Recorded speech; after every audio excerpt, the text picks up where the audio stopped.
인생 2막, 은퇴라는 이름의 새로운 출발선에 섰을 때 여러분은 어떤 미래를 꿈꾸시나요?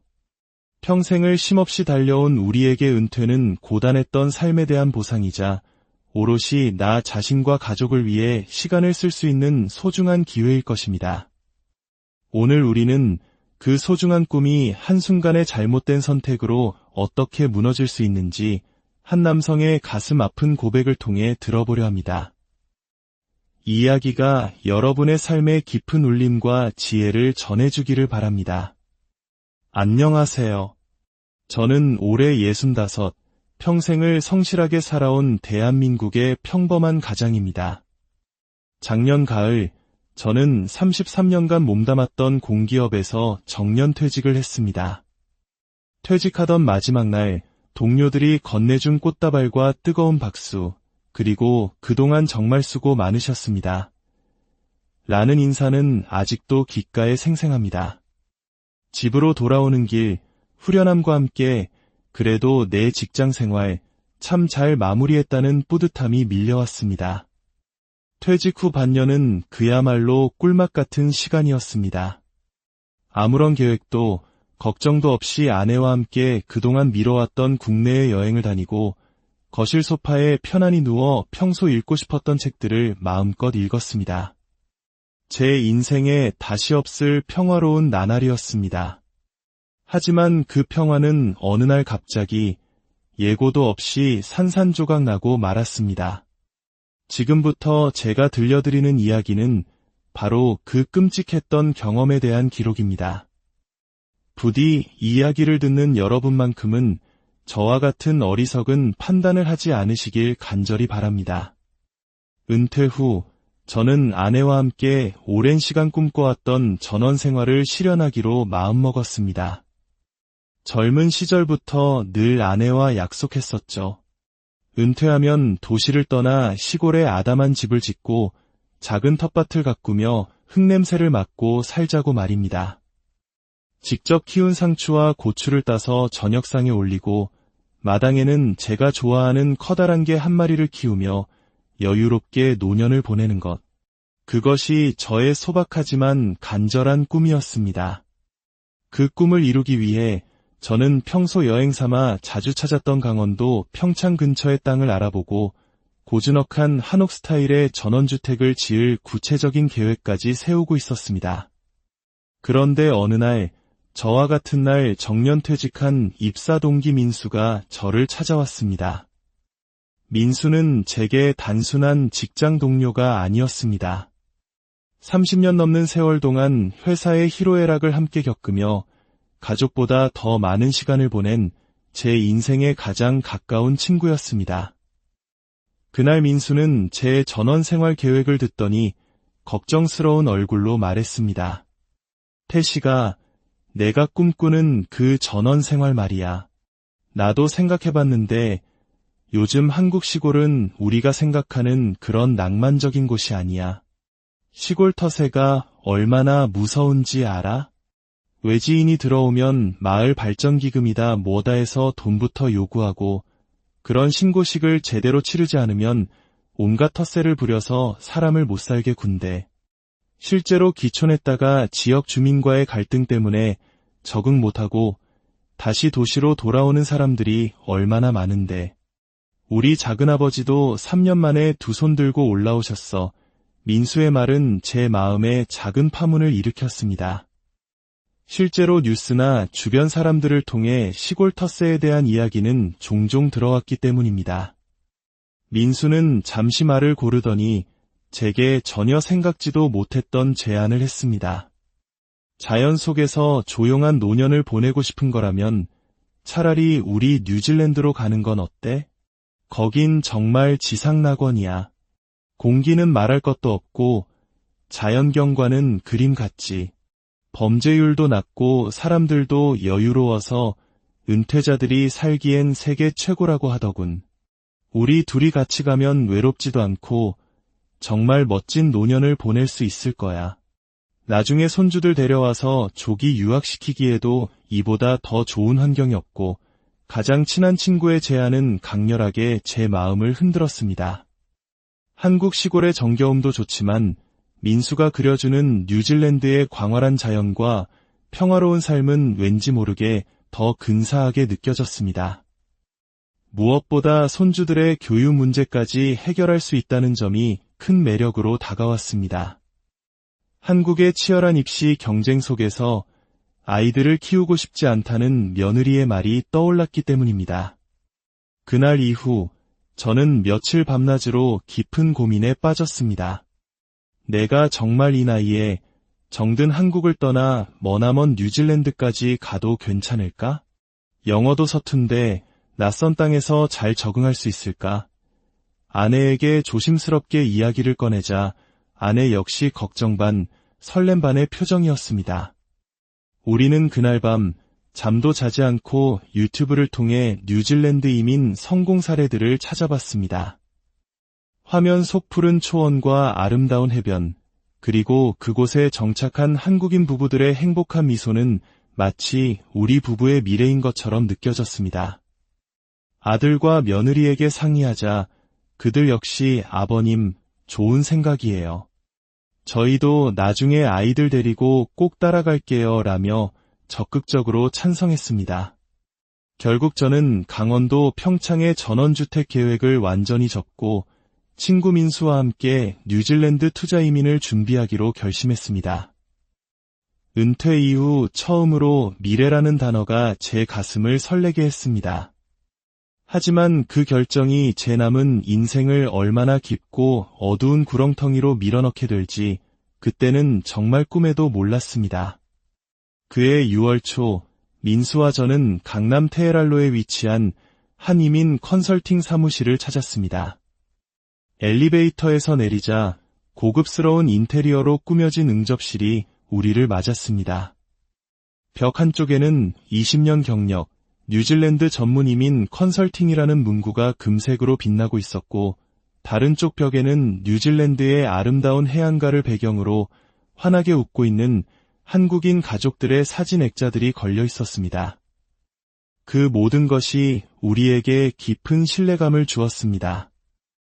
우리를 맞이한 사람은 40대 초반으로 보이는 이 실장이라는 남자였습니다.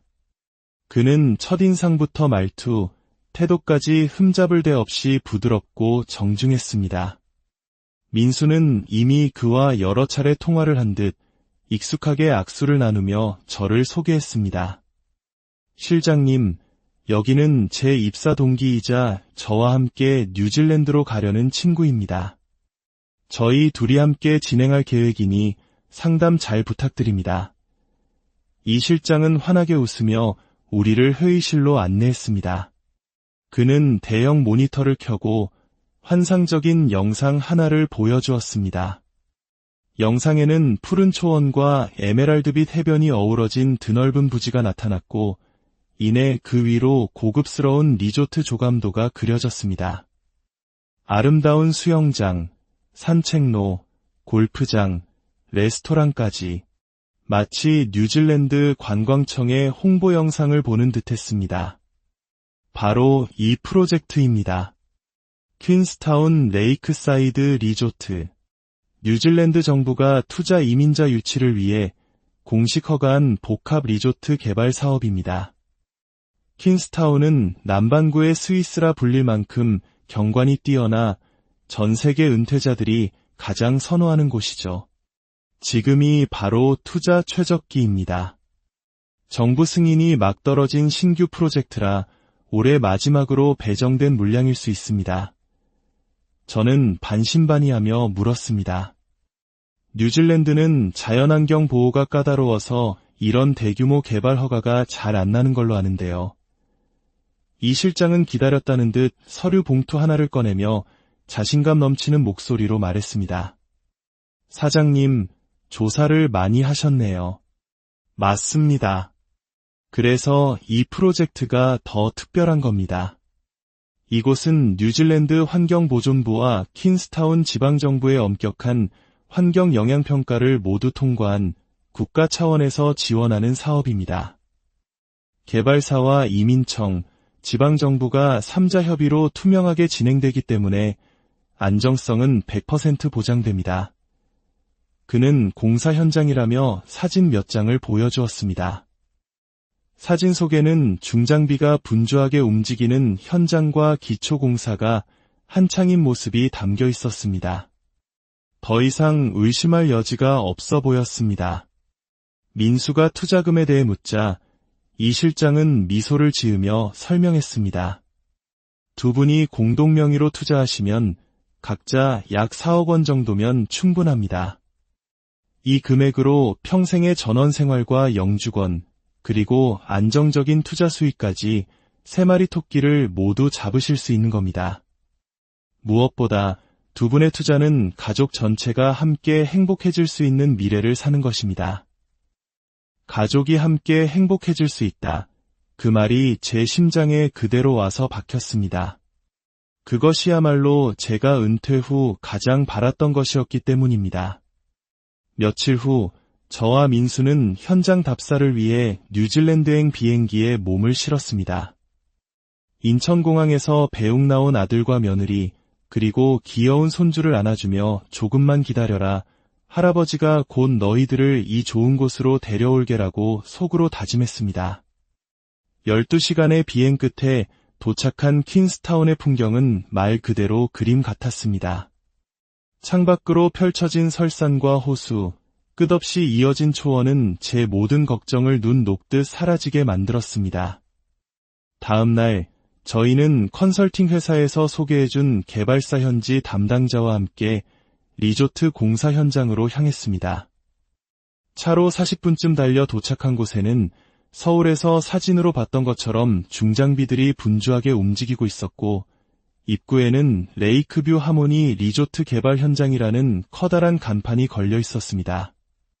모든 것이 완벽해 보였습니다. 우리는 그곳에서 며칠을 더 머물며 현지 은행 계좌를 개설하고 이민 프로그램에 필요한 서류 작업을 마쳤습니다. 계약 조건에 따라 1차로 2억 원을 송금했고 모든 것이 순조롭게 진행되는 듯했습니다. 한국으로 돌아온 지 얼마 지나지 않아 이 실장에게서 한 통의 메일이 왔습니다. 1차 투자자 중 잔금을 완납하시는 분들에 한해 조기 영주권 심사 대상에 포함되었습니다. 6개월 내로 영주권 승인이 가능할 것으로 보입니다. 이번 주 내로 잔금을 납입하지 않으시면 우선순위는 다른 분에게 넘어갑니다. 어차피 투자하기로 결정하니 이왕이면 빨리 진행하는 게 좋지.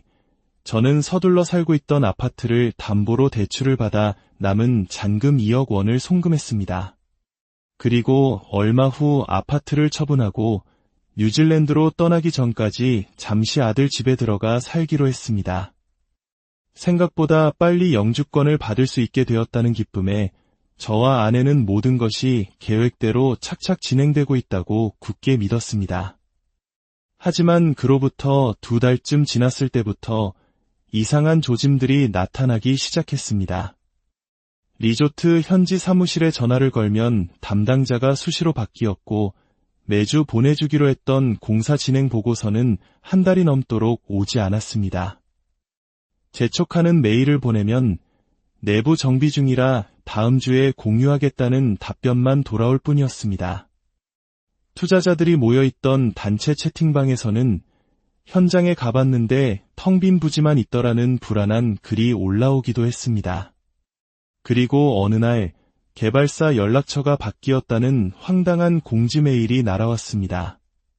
불안한 마음이 극에 달했을 때 저는 뉴질랜드 아닌 커뮤니티 온라인 게시판에서 충격적인 글을 발견했습니다. 퀸스타운 리조트 투자 사기, 피해자 모십니다. 심장이 쿵하고 내려앉았습니다. 저희가 투자한 바로 그 리조트 프로젝트였습니다. 게시글에는 그 부지는 유령 회사 소유의 가짜 땅이었다는 끔찍한 내용이 적혀 있었습니다. 다음 날 저와 민수는 홀린 듯 다시 뉴질랜드행 비행기를 탔습니다. 퀸스타운에 도착해 곧장 달려간 리조트 현장은 처참했습니다. 공사 현장을 알리던 간판은 온데간데 없고 입구는 굳게 막혀 있었습니다. 그 안에는 중장비는커녕 사람 그림자 하나 보이지 않았고 무성한 잡초와 낡은 철조망만이 을씨년스럽게 자리를 지키고 있었습니다. 우리가 봤던 그 분주한 공사 현장은 모두 거짓이었던 겁니다. 그날 밤 저희는 밤을 새워 뉴질랜드 정부의 부동산 관련 기록을 모두 뒤졌습니다. 그리고 마침내 끔찍한 진실과 마주했습니다. 그 부지는 12년 전 한 민간 기업이 골프장 개발을 시도하다가 환경 문제와 주민 반대로 허가가 반려된 법적으로 개발이 불가능한 땅이었습니다. 이 실장 일당은 그 오래된 조감도를 살짝 수정해서 마치 새로운 정부 승인 프로젝트인 것처럼 우리를 속인 것이었습니다. 우리가 현장 답사를 갔을 때 봤던 중장비들은 다른 공사 현장에서 단 이틀만 빌려와 보여주기 식쇼를 벌인 것이었습니다. 모든 것이 사기였습니다. 철저하게 계획된 거대한 사기극에 제 인생 전부를 던져버린 것입니다. 총 5억 원. 저의 평생 퇴직금이자 아내와의 안락한 노후, 그리고 아이들에게 물려주고 싶었던 희망. 그 모든 것이 허공으로 사라졌습니다. 한국으로 돌아오는 비행기 안에서 저는 창밖을 바라보며 아무 말도 할 수 없었습니다. 세상을 다 잃은 기분이었습니다. 한국에 돌아왔을 때 우리 부부에게는 더 이상 살 집이 없었습니다. 아들 넷의 눈치가 보여 동생 집 작은 방에 얹혀 살게 되었습니다. 아내는 그 충격으로 말이 없어졌고 밤마다 심한 기침을 하다가 결국 폐렴 초기 진단을 받았습니다. 의사는 극심한 스트레스로 면역력이 떨어졌기 때문이라고 했습니다. 아내의 아픈 모습을 볼 때마다 제 가슴은 갈기갈기 찢어지는 것 같았습니다. 저는 어떻게든 돈을 벌어야 했습니다. 경비, 청소, 일용직 등 닥치는 대로 알아봤지만 60이 넘은 노인에게 일자리는 쉽게 주어지지 않았습니다. 결국 제가 시작한 일은 노인들을 위한 지하철 택배 아르바이트였습니다. 매일 아침 동생 집의 얇은 이불 속에서 눈을 뜨며 출근 준비를 할 때마다 저의 어리석었던 선택을 하루에도 수십 번씩 후회하고 또 후회했습니다. 하지만 주저앉아 있을 수만은 없었습니다. 저에게는 지켜야 할 아내가 있었고 저를 믿어주는 가족이 있었습니다. 그 일이 있고 반년쯤 지났을 때 아들 내외가 저희를 자기들 집으로 들어오라고 간곡히 청했습니다. 며느리는 비좁아도 괜찮으니 함께 살자며 따뜻한 밥상을 차려주었습니다. 며느리의 그 따뜻한 마음과 아이들의 웃음소리 속에서 저는 조금씩 삶의 희망을 되찾기 시작했습니다. 아내도 이제 많이 기운을 차려 제가 일을 마치고 돌아오면 따뜻한 저녁을 준비해줍니다. 여보, 고생했어요 라며 웃어주는 아내의 미소를 볼 때면 모든 것을 잃었지만 그래도 살아있다는 것이 얼마나 다행인지 모릅니다. 요즘 저는 아내와 함께 동네 노인복지관에 나갑니다. 그곳에서 신중년 재무설계, 노후 법률 상식 같은 강의를 듣습니다.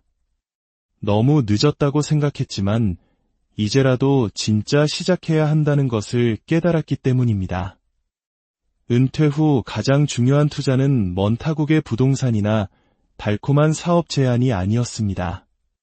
그것은 바로 내 곁을 지켜주는 가족과 어떤 시련에도 다시 일어설 수 있는 나 자신 안에 있다는 것을 저는 너무나 비싼 대가를 치르고서야 깨달았습니다. 저는 너무 많은 것을 잃었지만 지금부터라도 그 소중한 교훈을 가슴에 새기며 하루하루를 성실하게 살아내려 합니다. 어떤 삶이든 다시 시작할 수 있으니까요. 오늘 이야기가 마음의 깊이와 닿으셨다면 좋아요와 구독으로 저희에게 힘을 실어주시길 부탁드립니다. 여러분의 소중한 응원 하나하나가 저희가 더 의미 있는 이야기를 세상에 전할 수 있는 큰 원동력이 됩니다. 여러분의 삶에 언제나 지혜와 평안이